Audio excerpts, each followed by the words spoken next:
ओम शांति। आज 26 नवंबर 2025 की बाबा की साकार मुरली है।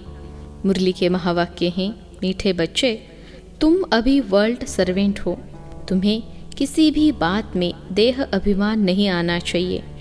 प्रश्न है, कौन सी एक आदत ईश्वरीय कायदे के विरुद्ध है जिससे बहुत नुकसान होता है? उत्तर है, कोई भी फिल्मी कहानियाँ सुनना व पढ़ना, नॉवेल्स पढ़ना, यह आदत बहुत बेकायदे है। इससे बहुत नुकसान होता है। बाबा की मना है। बच्चे, तुम्हें ऐसी कोई किताबें नहीं पढ़नी हैं। अगर कोई भी के ऐसी पुस्तकें पढ़ता है तो तुम एक दो को सावधान करो। गीत है, मुखड़ा देख ले प्राणी। ओम शांति। मीठे मीठे रूहानी बच्चों प्रति रूहानी बाप कहते हैं, अपनी जांच करो कि याद की यात्रा से हम तमो प्रधान से सतो प्रधान तरफ कितना आगे बढ़े हैं, क्योंकि जितना जितना याद करेंगे उतना पाप कटते जाएंगे। अब यह अक्षर कहाँ कोई शास्त्र आदि में लिखे हुए हैं, क्योंकि जिसने धर्म स्थापन किया उसने जो समझाया उसके शास्त्र बने हुए हैं, जो फिर बैठ पढ़ते हैं, पुस्तक की पूजा करते हैं। अब यह भी समझने की बात है, जबकि यह लिखा हुआ है, देह सहित देह के सर्व संबंध छोड़ अपने को आत्मा समझो। बाप याद दिलाते हैं, तुम बच्चे पहले पहले अशरीरी आए थे, वहाँ तो पवित्र ही रहते हैं। बाकी मुक्ति जीवन मुक्ति में पतित आत्मा कोई जा नहीं सकती। वह है निराकारी निर्विकारी दुनिया। इसको कहा जाता है साकारी विकारी दुनिया। फिर सतयुग में यही निर्विकारी दुनिया बनती है। सतयुग में रहने वाले देवताओं की तो बहुत महिमा है।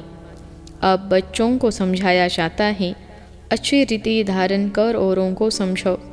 तुम आत्माएं जहाँ से आई हो पवित्र ही आई हो, फिर यहाँ आकर अपवित्र भी जरूर होना है। सतयुग को वाइसलेस वर्ल्ड, कलयुग को विशेष वर्ल्ड कहा जाता है। अब तुम पतित पावन बाप को याद करते हो कि हमको पावन वाइसलेस बनाने आप विशेष दुनिया विशेष शरीर में आओ। बाप खुद बैठ समझाते हैं, ब्रह्मा के चित्र पर ही मूंझते हैं कि दादा को क्यों बिठाया है। समझाना चाहिए, यह तो भागीरथ है। शिव भगवान वाच है, यह रथ मैंने लिया है क्योंकि मुझे प्रकृति का आधार जरूर चाहिए। नहीं तो मैं तुमको पतित से पावन कैसे बनाऊं? रोज पढ़ाना भी जरूर है।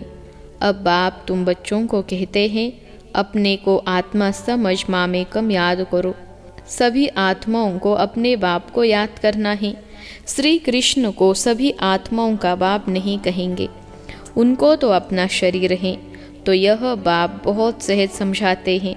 जब भी किसी को समझाओ तो बोलो, बाप कहते हैं तुम अशरीरी आए, अब अशरीरी बनकर जाना है। वहाँ से पवित्र आत्मा ही आती हैं। भल कल कोई आते तो भी पवित्र हैं, तो उनकी महिमा जरूर होगी। सन्यासी उदासी गृहस्थी जिनका नाम होता है, जरूर उनका यह पहला जन्म है ना। उनको आना ही है धर्म स्थापन करने, जैसे बाबा गुरु नानक के लिए समझाते हैं। अब गुरु अक्षर भी कहना पड़ता है, क्योंकि नानक तो बहुतों का है ना। जब किसकी महिमा की जाती है तो उस मतलब से कहा जाता है, न कहे तो अच्छा नहीं।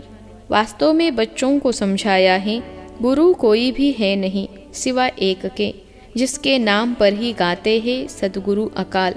वह अकाल मूर्त है, अर्थात जिसको काल न खाए वह है आत्मा। तब यह कहानियाँ आदि बैठ बनाई हैं। फिल्मी कहानियों की किताब नॉवेल्स आदि भी बहुत पढ़ते हैं। बाबा बच्चों को खबरदार करते हैं, तुम्हें कभी भी कोई नॉवेल आदि नहीं पढ़ना है। कोई को आदत होती है, यहाँ तो तुम सौभाग्यशाली बनते हो। कोई बीके भी नॉवेल्स पढ़ते हैं, इसलिए बाबा सब बच्चों को कहते हैं, कभी भी किसको नॉवेल पढ़ता देखो तो झट उठाकर फाड़ दो, इसमें डरना नहीं है। हमको कोई श्राप न दे व गुस्सा न हो, ऐसी कोई बात नहीं। तुम्हारा काम है एक दो को सावधान करना। फिल्म की कहानियाँ सुनना व पढ़ना बेकायदे हैं। बेकायदे कोई चलन है तो झट रिपोर्ट करनी चाहिए, नहीं तो सुधरेंगे कैसे? अपना नुकसान करते रहेंगे। खुद में ही योग बल नहीं होगा तो यहाँ क्या बैठ सिखलाएंगे। बाबा की मना है, अगर फिर ऐसा काम करेंगे तो अंदर दिल जरूर खाती रहेगी, अपना नुकसान होगा। इसलिए कोई में भी कोई अवगुण देखते हो तो लिखना चाहिए। कोई बेकायदे चलन तो नहीं चलते, क्योंकि ब्राह्मण इस समय सर्वेंट है ना। बाबा भी कहते हैं बच्चे नमस्ते, अर्थ सहित समझाते हैं। बच्चियाँ पढ़ाने वाली जो हैं उनमें देह अभिमान नहीं आना चाहिए। टीचर भी स्टूडेंट का सर्वेंट होता है ना। गवर्नमेंट आदि भी चिट्ठी लिखते हैं, नीचे सही करेंगे आई एम ओबीडियंट सर्वेंट, बिल्कुल सम्मुख नाम लिखेंगे। बाकी क्लर्क लिखेगा अपने हाथ से, कभी अपनी बड़ाई नहीं लिखेंगे। आजकल गुरु तो अपने आप को आपे ही श्री श्री लिख देते। यहाँ भी कोई ऐसे हैं श्री फलाना लिख देते हैं। वास्तव में ऐसे भी लिखना नहीं चाहिए। न फीमेल श्रीमती लिख सकती हैं। श्रीमत तब मिले जब श्री श्री स्वयं आकर मत देवे। तुम समझा सकते हो कि ज़रूर कोई की मत से यह यानी देवता बने हैं ना। भारत में किसको भी यह पता नहीं कि यह इतना ऊंच विश्व के मालिक कैसे बने। तुमको तो यही नशा चढ़ना चाहिए। यह एम ऑब्जेक्ट का चित्र सदैव छाती से लगा होना चाहिए। किसको भी बताओ, हमको भगवान पढ़ाते हैं जिससे हम विश्व का महाराजा बनते हैं। बाप आए हैं इस राज्य की स्थापना करने। इस पुरानी दुनिया का विनाश सामने खड़ा है। तुम छोटी छोटी बच्चियाँ तोतली भाषा में किसी को भी समझा सकती हो। बड़े बड़े सम्मेलन आदि होते हैं, उनमें तुमको बुलाते हैं। यह चित्र तुम ले जाओ और बैठकर समझो। भारत में फिर से इन्हों का राज्य स्थापन हो रहा है। कहा भी भरी सभा में तुम समझा सकते हो। सारा दिन सर्विस का ही नशा रहना चाहिए। भारत में इनका राज्य स्थापन हो रहा है। बाबा हमको राजयोग सिखला रहे हैं। शिव भगवानुवाच, हे बच्चों, तुम अपने को आत्मा समझ मुझे याद करो तो तुम यह बन जाएंगे। 21 पीढ़ी के लिए दैवी गुण भी धारण करने हैं। अभी तो सबके आसुरी गुण हैं। श्रेष्ठ बनाने वाला तो एक ही श्री श्री शिव बाबा हैं। वही ऊंच ते ऊंच बाप हमको पढ़ाते हैं। शिव भगवान उवाच, मन मना भव। भागीरथ तो मशहूर हैं। भागीरथ को ही ब्रह्मा कहा जाता है, जिसको महावीर भी कहते हैं। यहाँ देलवाड़ा मंदिर में बैठे हुए हैं ना। जैनी आदि जो मंदिर बनाने वाले हैं वह कोई भी जानते थोड़े ही हैं। तुम छोटी छोटी बच्चियाँ कोई से भी विजिट ले सकती हो। अभी तुम बहुत श्रेष्ठ बन रहे हो। यह भारत की एम ऑब्जेक्ट है ना। कितना नशा चढ़ना चाहिए। यहाँ बाबा अच्छी रीति नशा चढ़ाते हैं। सब कहते हैं हम तो लक्ष्मी नारायण बनेंगे। राम सीता बनने के लिए कोई भी हाथ नहीं उठाते। अभी तो तुम हो अहिंसक क्षत्रिय। तुम अहिंसक क्षत्रियों को कोई भी नहीं जानते। यह तुम अभी समझते हो। गीता में भी अक्षर है मन मना भव। अपने को आत्मा समझो। यह तो समझने की बात है ना, और कोई भी समझ नहीं सकते। बाप बेट बच्चों को शिक्षा देते हैं, बच्चे आत्म अभिमानी बनो। यह आदत तुम्हारी फिर 21 जन्म के लिए चलती है। तुमको शिक्षा मिलती है 21 जन्मों के लिए। बाबा घड़ी घड़ी मूल बात समझाते हैं। अपने को आत्मा समझ कर बैठो। परमात्मा बाप हम आत्माओं को बैठ समझाते हैं। तुम घड़ी घड़ी देह अभिमान में आ जाते हो, फिर घर बार आदि याद आ जाता है। यह होता है। भक्ति मार्ग में भी भक्ति करते करते बुद्धि और तरफ चली जाती है। एक टिक सिर्फ नोधा भक्ति वाले ही बैठ सकते हैं, जिसको तीव्र भक्ति कहा जाता है। एकदम लवलीन हो जाते हैं।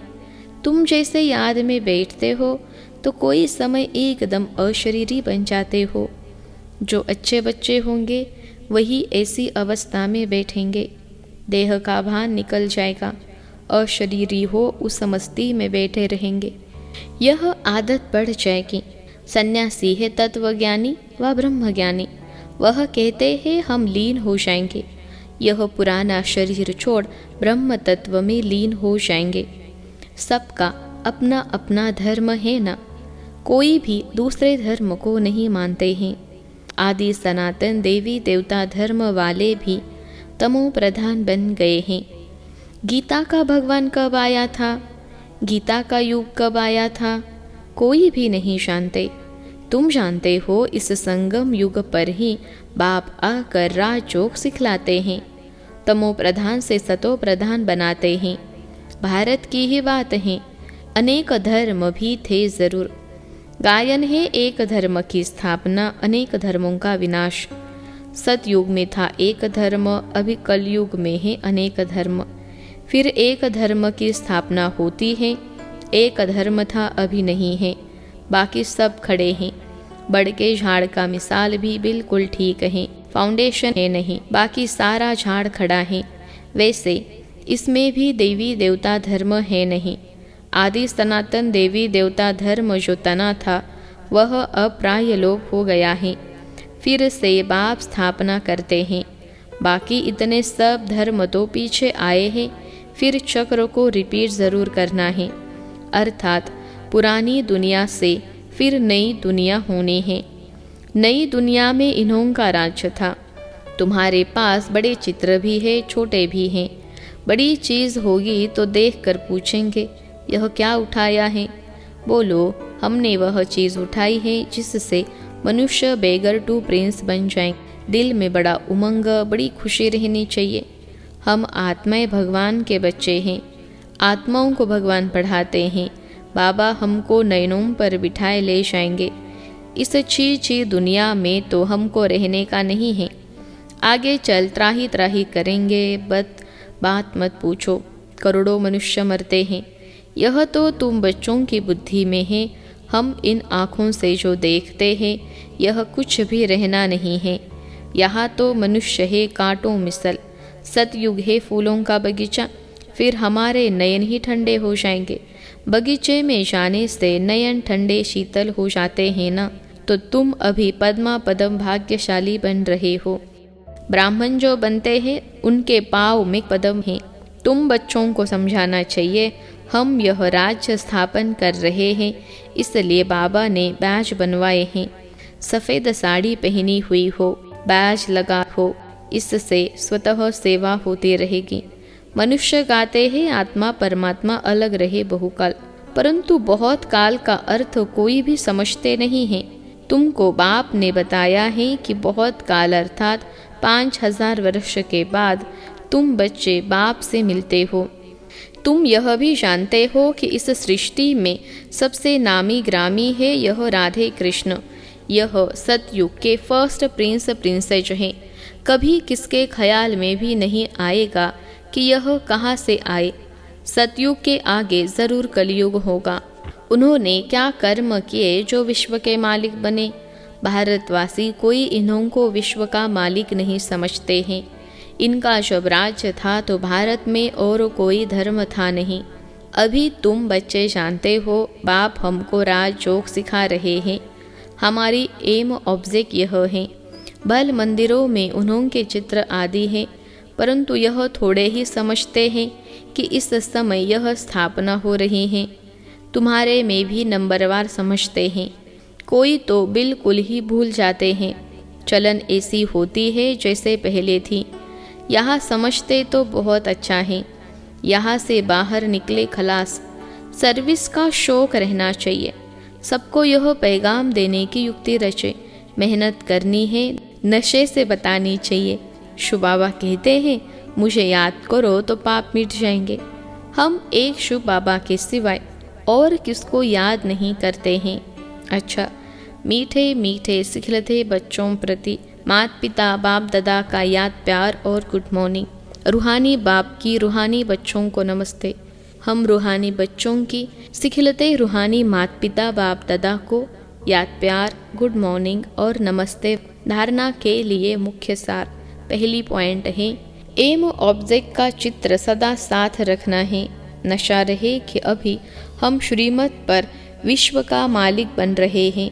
हम ऐसे फूलों के बगीचे में जाते हैं जहां हमारे नयन ही शीतल हो जाएंगे। दूसरी पॉइंट है, सर्विस का बहुत बहुत शौक रखना है। बड़े दिल व उमंग से बड़े बड़े चित्रों पर सर्विस करनी है। बेगर टू प्रिंस बनाना है। आज का वरदान है, कर्मों की गति को जान, गति सदगति का फैसला करने वाले मास्टर दुख हरता सुख करता भव। कर्मों की गति को जान, गति सदगति का फैसला करने वाले मास्टर दुख हरता सुख करता भव। विश्लेषण है, अभी तक अपने जीवन की कहानी देखने और सुनाने में बिजी नहीं रहो, बल्कि हर एक के कर्म की गति को जान, गति सदगति देने के फैसले करो। मास्टर दुख हरता सुख करता का पार्ट बचाओ। अपनी रचना के दुख अशांति की समस्या को समाप्त करो। उन्हें महादान और वरदान दो। खुद फैसिलिटीज यानी सुविधाएं न लो, अब तो दाता बनकर दो। यदि सैल्वेशन के आधार पर स्वयं की उन्नति व सेवा में अल्पकाल के लिए सफलता प्राप्त हो भी जाए तो भी आज महान होंगे, कल महानता की प्यासी आत्मा बन जाएंगे। आज का स्लोगन है, अनुभूति न होना युद्ध की स्टेज है, योगी बनो योद्धे नहीं। अनुभूति न होना युद्ध की स्टेज है, योगी बनो योद्धे नहीं। अव्यक्त इशारे और शरीरी व विदेही स्थिति का अभ्यास बढ़ाओ। जैसे ब्रह्मा बाप अव्यक्त बन विदेही स्थिति द्वारा कर्मातीत बने, तो अव्यक्त ब्रह्मा की विशेष पालना के पात्र हो। इसलिए अव्यक्त पालना का रेस्पॉन्ड विदेही बनकर दो।